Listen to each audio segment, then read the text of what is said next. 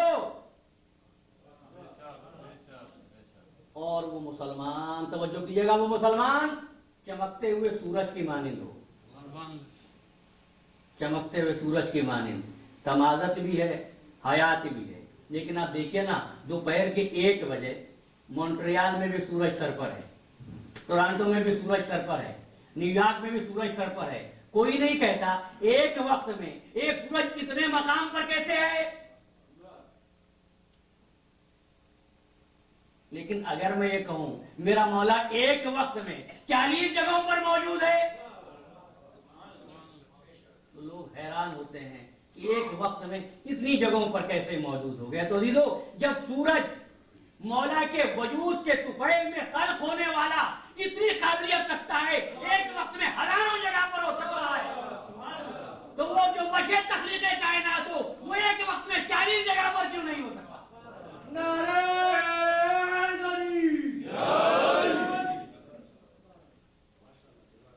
اسلام معاشرے کی تشکیل چاہتا ہے. کیسا معاشرہ؟ میں نے گفتگو کو یہی چھوڑا تھا. محمد الرسول اللہ والذین معہ، سورہ فتح ہے 29ویں آیت. حضور کی رسالت کا اعلان ہوا، ارشاد ہوا والذین معہ، اور وہ لوگ جو ان کے ساتھ ہیں. اشداء علی الکفار، وہ کافروں پر سخت ہے. رحماء بینہم، آپس میں مہربان ہیں. تراہم رکعا وسجدا یبتغون فضلا من اللہ ورضوانا، تم ان کو دیکھو گے رکوع و سجود میں اللہ کا فضل اور اللہ کی مرضی تلاش کرتے ہیں، حاصل کرتے ہیں. اور سجدوں کا نشان ان کی پیشانیوں پر ظاہر ہے. ایسا نہیں ہے کہ یہ وہ معاشرہ ہے جس کے لیے حضور بھیجے گئے ہیں. نہیں، یہ وہ معاشرہ ہے جس کے لیے فرشتوں کی اکثریت کو نظر انداز کر کے آدم کو خلیفہ بنایا گیا ہے. فرشتوں کی اکثریت کو رد کر کے آدم کو خلیفہ بنایا گیا ہے. ارشاد ہوتا ہے ذالک مثلہم فی التوراۃ و مثلہم فی الانجیل. یہ وہ لوگ ہیں جن کی مثال توریت میں بھی ہے، جن کی مثال انجیل میں بھی ہے. کیسے ہے؟ کالزرع، جیسے ایک بیج. جیسے ایک بیج کالزرع اخرج شطأہ فآزرہ، جب اس کو سپرد خاک کیا جاتا ہے. عزیزان محترم غور کیجیے گا، انسان 4 چیزوں سے مل کر بنا ہے. وضاحت پھر کسی اور وقت کروں گا. آگ سے نظریہ ہے بھائی، چیک نے بھی کہا ہے زندگی کیا ہے؟ عناصر میں ظہور ترتیب. موت کیا ہے؟ انہی اجزاء کا پریشان ہونا. آگ، ہوا، مٹی اور پانی. لیکن کبھی کسی نے نہیں کہا کہ میں آبی مخلوق ہوں. میں ایک سوال چھوڑ رہا ہوں آپ کے ذہنوں میں، ابھی نتیجہ مرتب کروں گا. کسی نے نہیں کہا کہ میں آبی مخلوق ہوں. کسی نے نہیں کہا کہ میں ناری مخلوق ہوں. کسی نے نہیں کہا کہ میں ہوائی مخلوق ہوں. جب کہا میں خاکی بندہ ہوں، میں خاکی مخلوق ہوں. آخر خاک میں صفت کیا ہے؟ چند دانوں کو لے لو، ہوا میں ڈال دو، اڑ جائیں گے. آگ میں ڈال دو، جل جائیں گے. پانی میں ڈال دیجئے، بہہ جائیں گے. مٹی کے سپرد کر دیجئے، مٹی ایک دانے کے 100 دانے آپ کو دیں گے. یہ مٹی کی خصوصیت ہے، یہ تراب کی خصوصیت ہے. تو آپ نے جیسے اس بیج کو بویا، کیا ہوا؟ اخرج شطأہ، اس میں سے شگاف ہوا اور جڑ نکلی. فاستغلظ فاستوى على سوقه، پھر کیا ہوا؟ پھر جڑ کے بعد تنا نکلنا شروع ہوا. دیکھتے ہی دیکھتے فاستغلظ فاستوى على سوقه، پھر اس ٹہنے کو، اس تنے کو اتنی طاقت ملی کہ وہ ہرے ہرے پتوں سے لہلہا اٹھا. جب لہلہا اٹھا تو کیا ہوا؟ لیعجب بہ ذرا، ایسا ہرا بھرا درخت تیار ہوا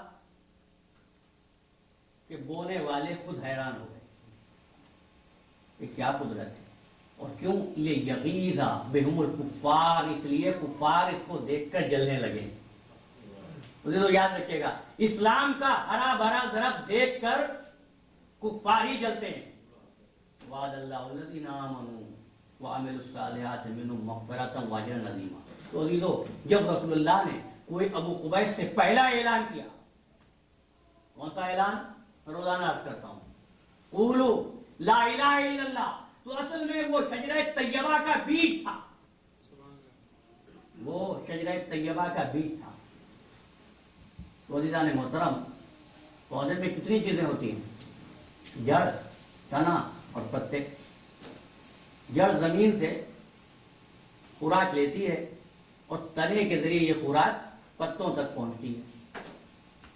ڈائریکٹ پتوں تک پہنچتی ہے نہیں، شاخوں میں سے ہو کر جاتی ہے. تو ہر درخت کی جڑ بھی ہوتی ہے، تنا بھی ہوتا ہے، شاخیں بھی ہوتی ہیں، پتے بھی ہوتے ہیں. اگر کوئی پتا شاخ سے الگ ہو جائے اور جڑ پہ آ کے گر جائے کہ ڈائریکٹ جڑ سے لوں گا، تو کیا پتا باقی رہ سکے گا؟ تو دیکھو، جب ایک عام درخت کا پتا بھی جڑ سے ڈائریکٹ خوراک نہیں لے سکتا تو ملت اسلامیہ کا یہ لہلاتا ہوا مسلمان اگر یہ چاہے کہ ڈائریکٹ اللہ سے حاصل کروں گا، اللہ نے مثال دی، یضرب اللہ الامثال للناس، ہم لوگوں کے یہ مثالیں بیان کرتے ہیں تاکہ لوگ سمجھ سکیں. تو عزیزو، میں نے عرض کیا تھا اسلام کا آغاز نماز کی تعلیمات سے نہیں ہوا، اسلام کی تعلیمات کا آغاز روزے سے نہیں ہوا، اسلام کی تعلیمات کا آغاز فقہی اور فروعی تعلیمات سے نہیں ہوا. اسلام کا آغاز قولوا لا الہ الا اللہ سے ہوا.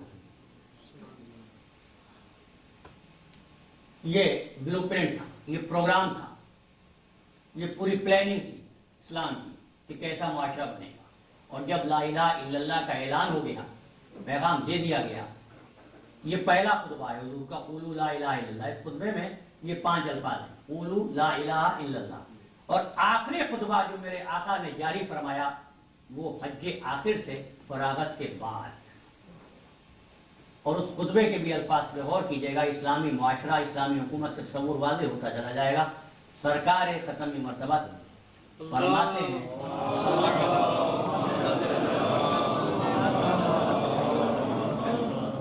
کہ دیکھو اے میرا کلمہ پڑھنے والوں، توحید پرست مسلمانوں، نبوت پر ایمان رکھنے والوں، سنو. جس طرح یہ خانہ کعبہ محترم ہے، جس طرح خانہ کعبہ محترم ہے، جس طرح اللہ کی کتاب محترم ہے، جس طرح حج کے ایام محترم ہے، جس طرح دین اسلام محترم ہے، سنو اسی طرح خارجی دنیا سے اسلام کا رابطہ ہو رہا ہے. اور بانی اسلام اپنی پالیسی کا اعلان کر رہا ہے، خارجہ پالیسی کا. سنو، جس طرح قرآن مجید محترم، جس طرح مسجد محترم، جس طرح بیت اللہ محترم، جس طرح حجر اسود محترم، اسی طرح ایک انسان کے لیے دوسرے انسان کی جان و مال محترم. غور کیجیے گا، حضور یہ نہیں فرماتے ایک مسلمان کے لیے دوسرے مسلمان کی جان و مال محترم. بھائی میرے الفاظ پہ غور رہے. حضور فرماتے ہیں ایک انسان کے لیے دوسرے انسان کی جان و مال محترم. جس طرح خانہ کعبہ محترم. یا رسول اللہ، مسلمان کا احترام کرے لیکن مسلمان غیر مسلم کا احترام کیوں کرے؟ ویسے تو ہماری تاریخ میں مسلمان نے مسلمان کے ساتھ جو کچھ کیا ہے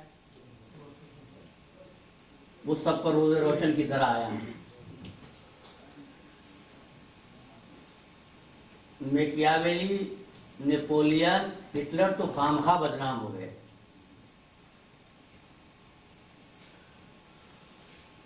کیوں احترام کرے انسان؟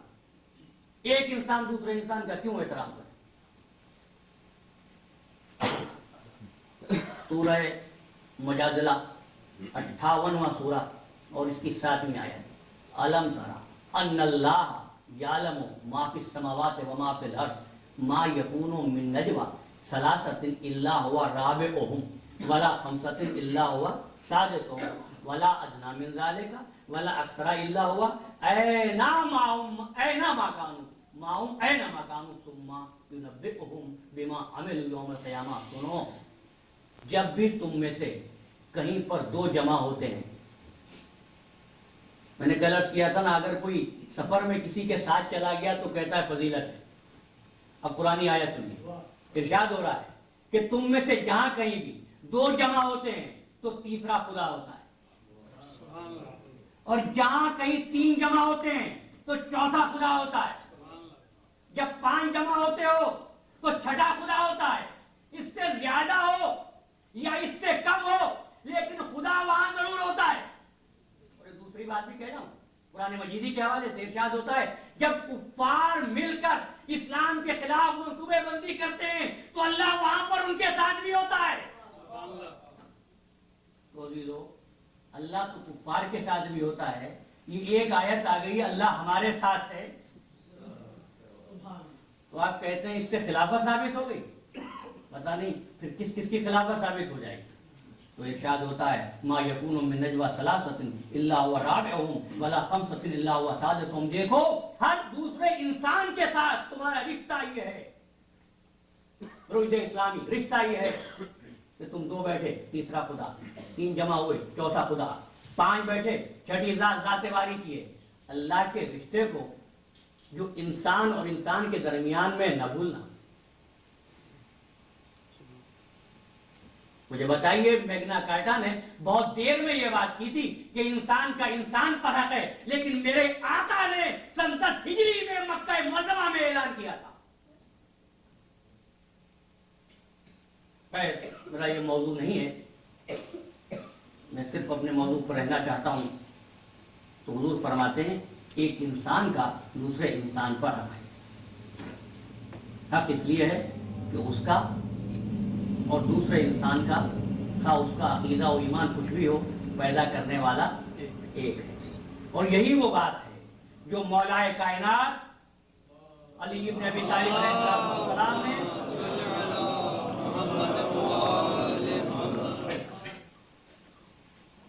مالک اشتر کو جب حاکم بنایا، گورنر بنایا، تو خط لکھا تھا، اس میں یہی نصیحت کی، مالک تمہیں گورنر بنا دیا ہے لیکن یاد رکھنا کہ تمہارا واسطہ 2 قسم کے انسانوں سے پڑے گا. ایک وہ جو تمہارے بھائی ہیں، ایک جملے پر توجہ رہے، ایک وہ جو تمہارے بھائی ہیں اس لیے کہ ان کا اور تمہارا دین ایک ہے، اور دوسرے اس لیے تمہارے بھائی ہیں کہ ان کا اور تمہارا پیدا کرنے والا ایک ہے. یہی وہ میسج ہے جو ہم کو سورہ فاتحہ نے دیا ہے، ایاک نعبد و ایاک نستعین. کبھی غور کیجئے گا، سورہ فاتحہ میں کوئی ایک صیغہ بھی واحد کا نہیں ہے. آپ اکیلے نماز پڑھ لیں تو کیا کہنا چاہیے؟ ہم کو سیدھا راستہ دکھا یا مجھ کو سیدھا راستہ دکھا. میں تیری عبادت کرتا ہوں یا ہم تیری عبادت کرتے ہیں؟ کبھی آپ نے غور کیا اس بات پر؟ سورہ فاتحہ کو پڑھیے، تمام صیغے جمع کے ایاک نعبد و ایاک نستعین، ہم تیری مدد کرتے ہیں، ہم تجھ ہی سے مدد چاہتے ہیں، تیری ہی عبادت کرتے ہیں. اہدنا الصراط المستقیم، بار الہ ہم کو سیدھا راستہ دکھا دے، ہم کو سیدھا راستہ دکھا دے. آواز یہ آئی کہ نقطے سے جو خط نکلتا ہے دوسرے نقطے تک پہنچتا ہے، سیدھا ہی تو ہوتا ہے. میرے بندے، پہلے بندے نے کہا نا الرحمن الرحیم مالک یوم الدین، اس کے بعد کیا ایاک نعبد و ایاک نستعین، ہم تیری عبادت کرتے ہیں، تجھی سے مدد چاہتے ہیں. آواز قدرت یہ آئی، کیا مدد چاہتے ہو؟ بندے نے دعا کی اہدنا الصراط المستقیم، بار الہ سیدھا راستہ دکھا دے. شاید وہ تمام راستے سیدھے ہیں، یہ سب سیدھے راستے تو ہیں، جنت کی طرف بھی جا رہے ہیں، جہنم کی طرف بھی جا رہے ہیں، تو تمام راستے سیدھے ہیں. تو پھر وضاحت ہوئی اہدنا الصراط المستقیم، سیدھا راستہ دکھا دے. بھائی تمام راستے سیدھے نہیں، صراط الذین انعمت علیہم، ان بندوں کا راستہ دکھا دے جن پر تیری نعمتیں نازل ہوئی. عزیزان محترم، یہ اسلام کی خارجہ پالیسی ہے. اور یہ دور علوی کا واقعہ ہے. ندائے عدالت انسانی میں لکھا جارج جوزف نے کہ مولا کائنات گزر رہے تھے ایک راستے سے، راستے میں دیکھا کہ یہودی کھڑا ہوا ہے، لوگوں سے بھیک مانگ رہا ہے، امداد مانگ رہا ہے، لوگ نہیں دیتے ہیں. پوچھا میرے مولا نے یہ کون ہے؟ بتایا گیا مولا یہودی ہے، جب تک جوان تھا کام کرتا رہا، اب کام نہیں کر سکتا، لہذا لوگوں سے اپنے جینے کے لیے رزق مانگ رہا ہے، بھیک مانگ رہا ہے. کہا تو دیتے کیوں نہیں؟ تو عرض کیا مولا یہودی ہے. جہاں مسلمانوں کے لیے مسلمانوں کی رحمت بے مثال ہو، وہاں یہودی کو کون دیتا؟ تو کہنے والے نے کہا مولا یہودی ہے. فرمایا کہاں میرے آقا نے فرمایا نہ دو اس لیے کہ یہودی ہے، اور آپ نے بیت المال سے اس کا وظیفہ مقرر کیا. عزیزان محترم، خالق کی شان معبودیت یہ ہے کیا اس کی طرف سے ہوا چلی تو سب کے لیے رحمت ہے، پانی بہا تو سب پیئے، کافر پیئے، مومن پیئے، منافق پیئے. وہ فرعون کی پرورش بھی کرتا ہے، موسیٰ کے رزق میں کمی نہیں ہے. وہ ابراہیم کو عطا کرتا ہے لیکن نمرود کے لیے بھی اس کی ربوبیت میں کمی نہیں. وہ سب کو دیتا ہے اس لیے کہ دینے کا دن اور ہے، حساب کا دن اور ہے.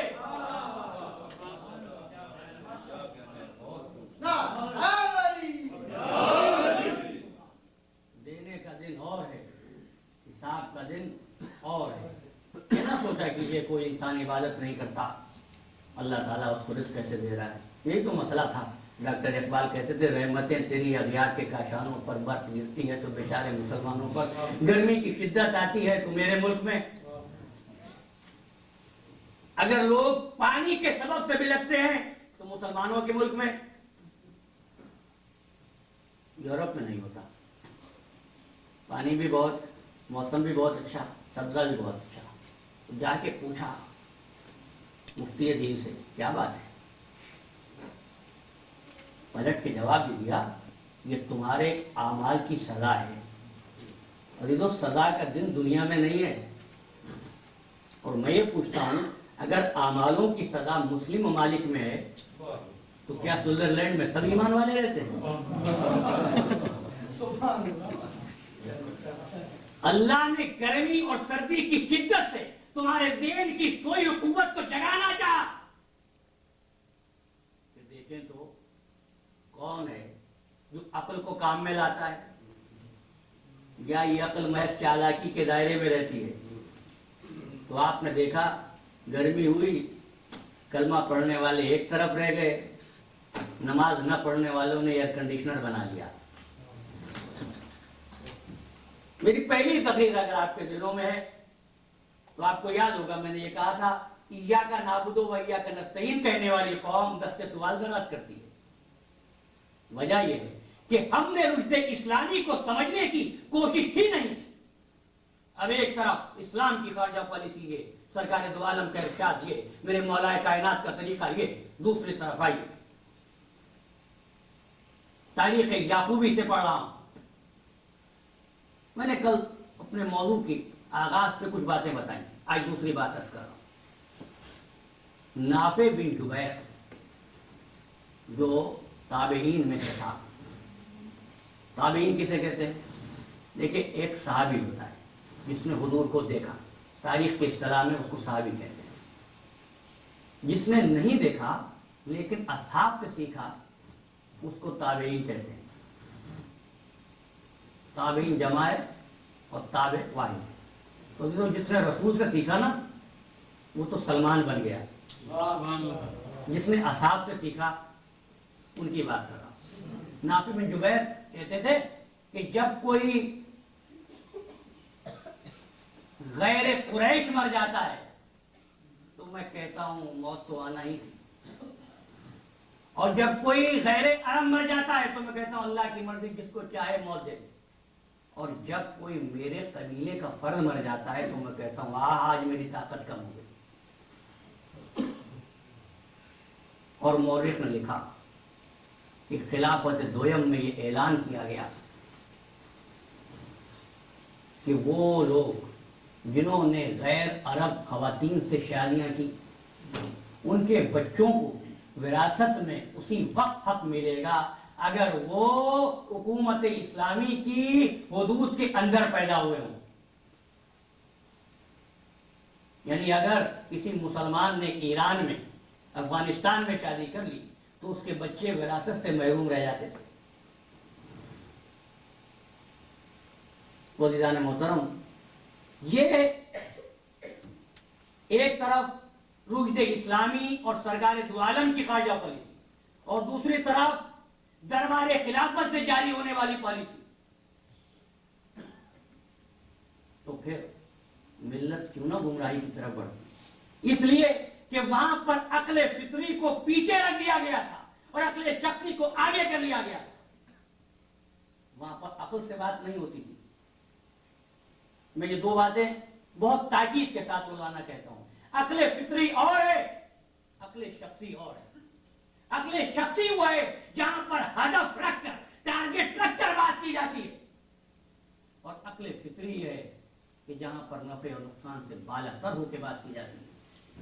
تو کہتے ہیں ایک ایسی فضا کا آغاز کیا گیا، اور اس واقعے کو سیرت ابن ہشام میں لکھا کہ سعید بن العاص کے پاس حضرت عمر بن خطاب رضی اللہ تعالیٰ عنہ آئے اور آ کر یہ کہا کہ تم مجھ سے ناراض رہتے ہو. دیکھو، میں نے تو تمہارے باپ کو قتل نہیں کیا تھا، میں نے تو فقط اتنا دیکھا تھا، کسی جنگ کا ذکر کرتے ہوئے، کہ تمہارا باپ بیل کی طرح زمین پر تڑپ رہا تھا کہ ایسے میں علی ابن ابی طالب وہاں سے گزرے اور علی نے تلوار سے قتل کر دیا. محترم، یہی وہ عقل ہے.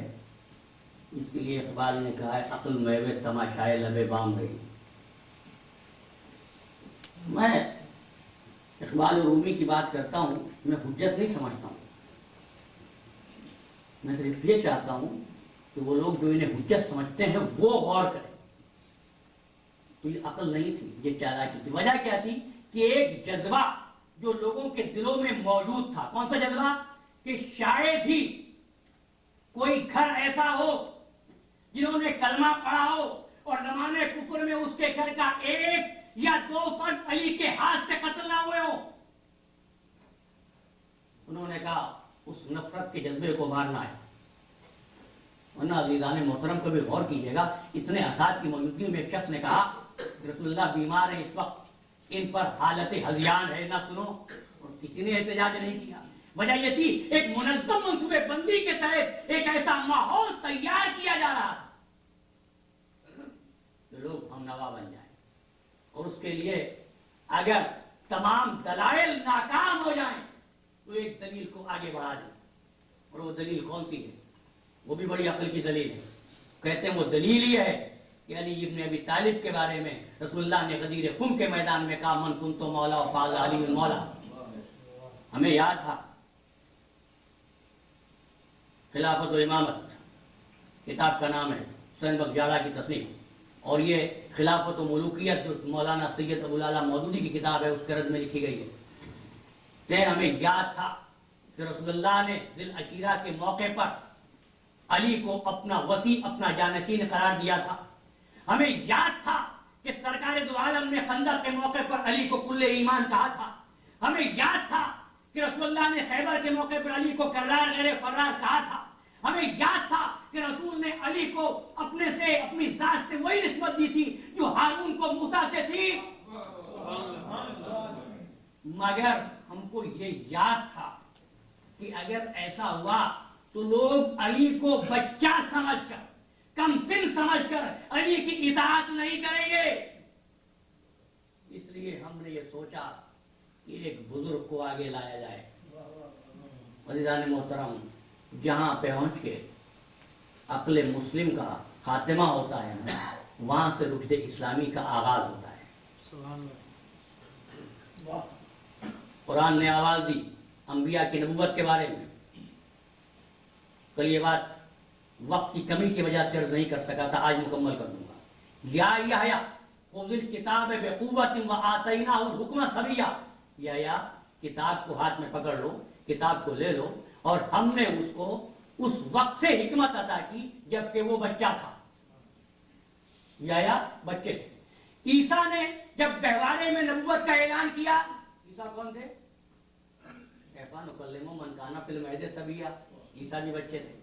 عزیزان محترم، اگر بچہ مجھ سے آ کر کہ مولانا آپ کی تقریروں کی پروپیگیشن پورے کینیڈا میں کروں گا اور میں اس کی بات تسلیم کر لوں تو آپ میرے بارے میں کیا کہیں گے؟ عزیزان محترم، تو پوچھنا یہ ہے، ذی العشیرہ میں پہلے دن دعوت ہوئی، رسول نے پکارا، کسی نے جواب نہیں دیا، مجمع منتشر ہو گیا. دوسرے دن پھر دعوت ہوئی.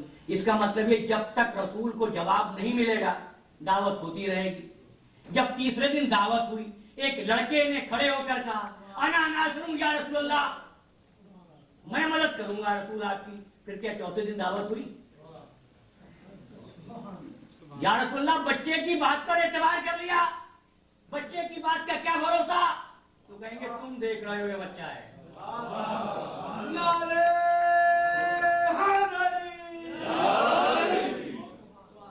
لیکن ہم جانتے ہیں کہ اس میں کیا جوہر چھپا ہوا ہے. تو عزیزو، جس کے بچپن میں اللہ اور اس کا رسول اعتبار کرے، اس بچے پہ مسلمان اعتبار نہیں کرتا. عزیزان محترم، بہت سی باتیں احباب پوچھتے رہتے ہیں. ایک بات میری سمجھ میں نہیں آتی، وہ میں پوچھنا چاہتا ہوں. لیکن پہلے ایک بات جو بہت غور طلب ہے، اور وہ یہ ہے کہ کتابیں کتنی ہیں، الہامی کتابیں. توریت حضرت موسیٰ علیہ السلام پر نازل ہوئی، پڑھے لکھے احباب ہیں. دوسری کتاب زبور حضرت داؤد علیہ السلام پہ نازل ہوئی. تیسری انجیل حضرت عیسیٰ علیہ السلام پہ نازل ہوئی. اور آخری کتاب قرآن مجید. یحییٰ پہ کوئی کتاب نازل ہوئی؟ حضرت یحییٰ علیہ السلام پہ کوئی کتاب نازل ہوئی؟ نہیں. لیکن ارشاد ہوتا ہے، یا یحییٰ خذ الکتاب بقوہ، یحییٰ کتاب کو پکڑ لو، کتاب کو اٹھا لو. تو جب یحییٰ پہ کوئی کتاب نازل ہی نہیں ہوئی تھی، آپ نے غور کیا میری بات پہ؟ جب حضرت یحییٰ پہ کوئی کتاب نازل نہیں ہوئی تھی، پھر یحییٰ کو کون سی کتاب پکڑنے کا حکم دیا جا رہا ہے؟ اچھا، اب میرے معزز سننے والوں نے کہا کہ 4 کتابیں آئی ہیں، 4 نبیوں پر آئی ہیں. سورہ حدید، لقد ارسلنا رسلنا بالبینات وانزلنا معهم الکتاب والمیزان، ہم نے رسول بھیجے واضح نشانیوں کے ساتھ اور ان کے ساتھ کتابیں بھیجی. رسول کتنے ہیں؟ نبی کتنے ہیں؟ 1,24,000. تو کتابیں کتنی ہونی چاہیے سورہ حدید کے مطابق؟ 1,24,000. قرآن کہتا ہے جتنے نبی اتنی کتابیں، اور جتنی کتابیں اتنے ترازو، میزان، بیلنس. عزیزان محترم، یہ معاملہ کیا ہے؟ یہ مسئلہ کیا ہے؟ میں عقل شخصی میں نہیں جانا چاہتا، کیونکہ عقل شخصی کے مظاہرے ہم نے بہت دیکھے ہیں. ہم تو عقل فطری کی بات کرتے ہیں. سوچئے، غور کیجئے. عزیزان محترم، ہندوستان کی ایک مشہور شخصیت ہے موراجی دیسائی، وزیر اعظم رہے ہیں. جب وہ اسمبلی میں بولتے تھے تو اخباری رپورٹر ان کا ایک ایک لفظ لکھا کرتے تھے. وزیر اعظم تھے نا، ایسا انسان عقل مند ہوگا یا بیوقوف ہوگا؟ عقل مندی انسان کا. لیکن اس عقل مند انسان کا اگر آپ بیان سنیں، چلیے آپ جواہر لال نہرو کو یاد کر لیجیے، بڑے قابل آدمی تھے. انگریز بھی سنتے تھے، ہندو بھی سنتے تھے، مسلمان بھی ان کے بیان پہ کان لگائے رہتے تھے. کیا کہنے والے جب بولتے تھے تو ان کا ایک ایک لفظ اہم ہوتا تھا. ایک طرف ان کی عقل کا یہ عالم تھا، اور دوسری طرف جب یہ اپنے گھر میں پہنچتے تھے تو پتھر کے بت سامنے رکھ کر عبادت کرتے تھے. کیا نہرو جیسے عقل مند انسان کو یہ بات معلوم نہیں تھی؟ جس کی عقل کو دنیا تسلیم کرتی ہے، وہ اپنے ہاتھوں کے تراشے ہوئے مجسمے کو سجدے کرتا تھا. ہے نا عقل شخصی؟ جہاں جہاں عقل شخصی ہوگی وہاں پر انسان دھوکہ کھا جاتا ہے، وہاں انسان حقیقت کو نہیں پا سکتا، خیر دنیا اس کو عقل مند کرے. عزیزان محترم، ہم تو یہی بات کہتے ہیں، دنیا خواہ کسی کو عقل مند کہے تو کہتی رہے، لیکن ہم تو وہ عقل دیکھنا چاہتے ہیں جب خلوت میں جاتا ہے تو کیا کرتا ہے.